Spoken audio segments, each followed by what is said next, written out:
বাবা বাবা, দাদু নেই। খাতাটি হাতে তুলে নেয় বড় ছেলে রনি।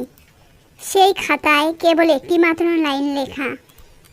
সংসার তোদের হাতে দিলাম, আমার মতো বোঝা আর তোদেরকে কষ্ট দেবে না, শান্তি খুঁজে নিস।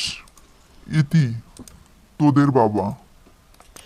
সেই দিন থেকে সেই মুহূর্তে দুই বইয়ের সমস্ত অহংকার, সমস্ত বিদ্বেষ যেন মাটির সঙ্গে মিশে গেল। তারা বুঝলো তাদের জ্বালা আসলেই বাহিরের কেউ ছিল না, সেই জ্বালা ছিল তাদেরই ভেতরে।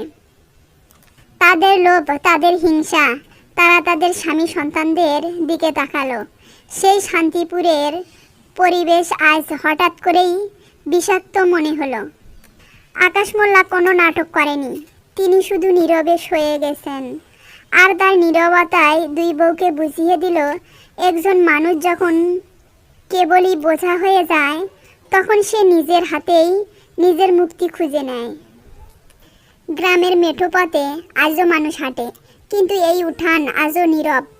রূপা আর বর্ষা আজ ঘরে কাজ করে, কিন্তু তাদের মধ্যে সেই পুরনো ঝগড়াটা আর নেই। তারা বুঝতে পেরেছে মানুষ চলে গেলেও রেখে যায় তার কর্মফল আর এক গভীর শূন্যতা। আর সেই শূন্যতার ভার গ্রামের এই পরিবেশে তাদের আজীবন বয়ে বেড়াতে হবে।